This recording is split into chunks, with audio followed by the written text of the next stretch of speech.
Renungan Harian Katolik. Santapan Rohani Pagi. Shalom sahabat terkasih di dalam Tuhan. Semoga senantiasa diberi kesehatan dari Tuhan.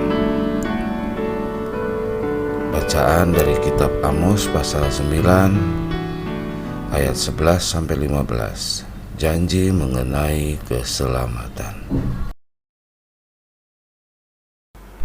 Pada hari itu, aku akan mendirikan kembali pondok Daud yang telah roboh.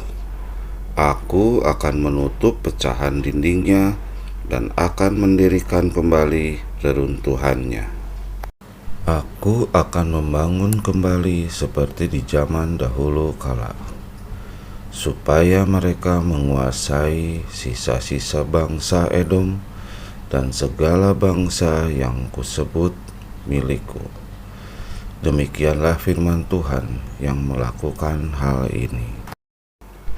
Sesungguhnya waktu akan datang, demikianlah firman Tuhan, bahwa pembajak akan tepat menyusul penuai dan mengirik buah anggur penabur benih.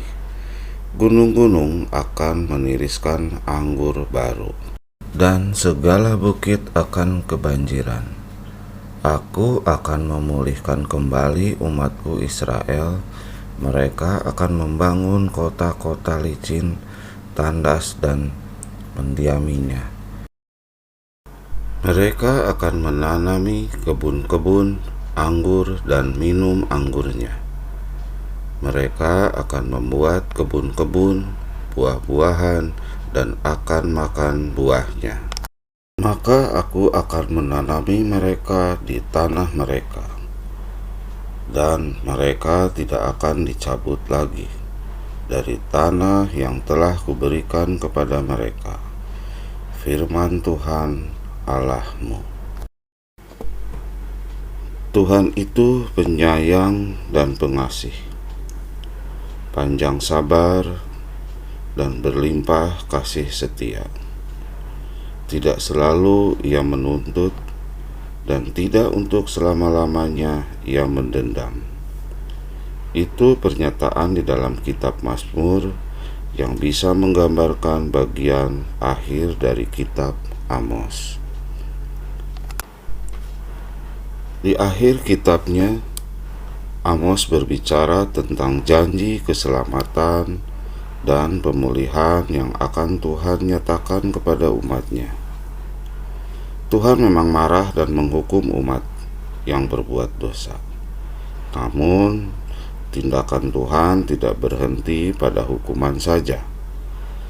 Jika Ia memberikan hukuman karena kasih-Nya kepada umat pilihannya, maka Ia akan menyelamatkan mereka dan melakukan pemulihan, karena tujuan utama penghukuman adalah pemulihan sekaligus penyelamatan. Pemulihan pertama adalah pemulihan kerajaan Daud atau Israel.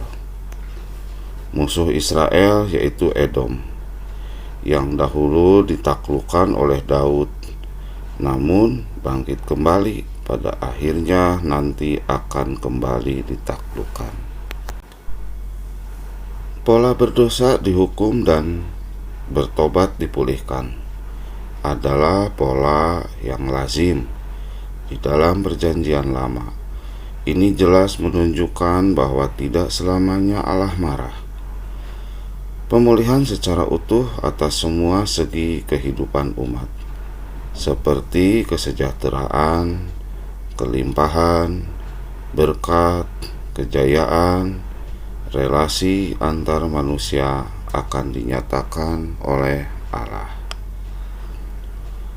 Melalui perikop ini kita belajar tentang siapa Allah dan bagaimana tindakannya terhadap manusia. Ia Sang Khalik menghendaki kebaikan bagi seluruh ciptaannya. Ia tidak membiarkan sesuatu yang buruk merusak apa yang baik yang sudah diciptakan, karena itu Dia balik setiap hukuman yang Ia berikan karena dosa selalu ada pemulihan. Tidak selamanya Allah marah. Kasih-Nya besar kepada manusia. Ia marah dan menghukum karena Ia mengasihi. Kita bersyukur punya Allah seperti yang kita kenal di dalam Yesus Kristus. Di dalam kasih-Nya, Ia mendidik kita agar kita dapat bertumbuh menjadi anak-anak-Nya yang dewasa. Mari kita dengan tulus menerima segala yang tidak menyenangkan dalam hidup sebagai cara Tuhan mendidik, membentuk, dan memulihkan kita. Demikianlah sabda Tuhan. Syukur kepada Allah.